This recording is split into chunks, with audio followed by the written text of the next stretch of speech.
I don't know about you, but for me, project delivery is the easy part of managing projects.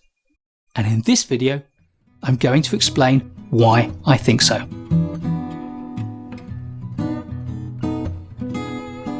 I was managing a project for a large client in central London a good number of years ago now, when my boss walked past and he said, "Mike, I don't understand. What are we paying you for?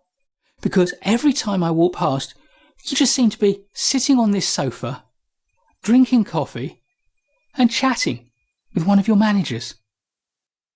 What do we pay you for?" "Well," I said, "actually, you pay me to sit on this sofa, drinking coffee and chatting with my managers. But thank you for your concern. You're right, I do drink a little too much coffee." Here's the thing. The hardest part of any project is defining it. It's setting a goal, it's setting objectives, and it's agreeing a scope. Scoping is the single hardest part of any project. We'd done that.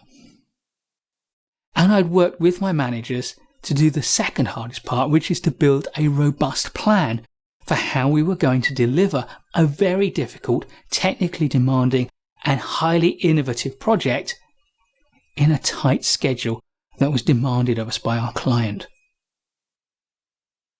But now we had a plan and we were into delivery, well, things were different.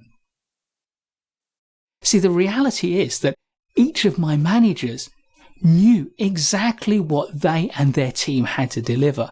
They had a plan. And their job was to lead their team in delivering against that plan. So what was my job?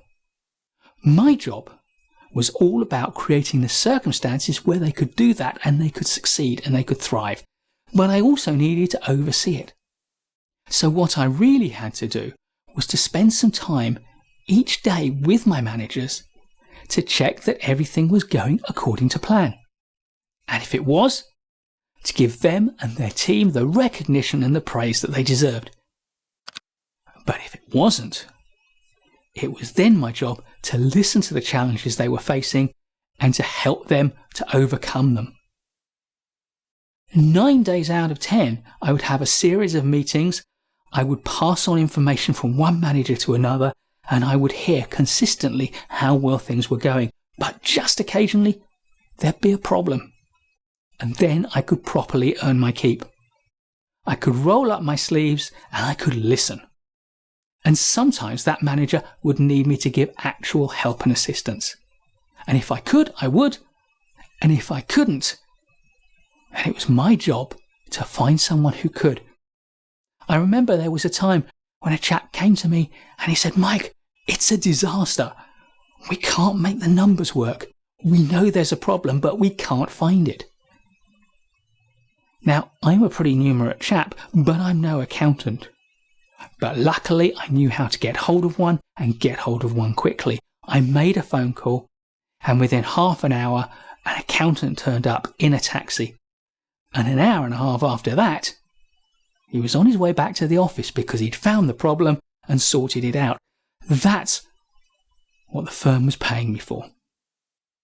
The delivery stage of your project is the easy part. It's the easy part because you created a plan, and therefore you can put your feet up and let people work the plan. But you do need to constantly be monitoring and controlling what's going on. And as soon as you detect a problem, then you can get involved in finding a solution. At the core of the delivery stage of a project is the monitor and control loop, but there's plenty more that has to go on. If you want to know more about what I call the 10 project heartbeat functions, then take a look at our free project delivery video as part of our Project Management Fundamentals course. I'll put a link to it in the description below. You can either watch it as a standalone video or as part of the full Project Management Fundamentals video.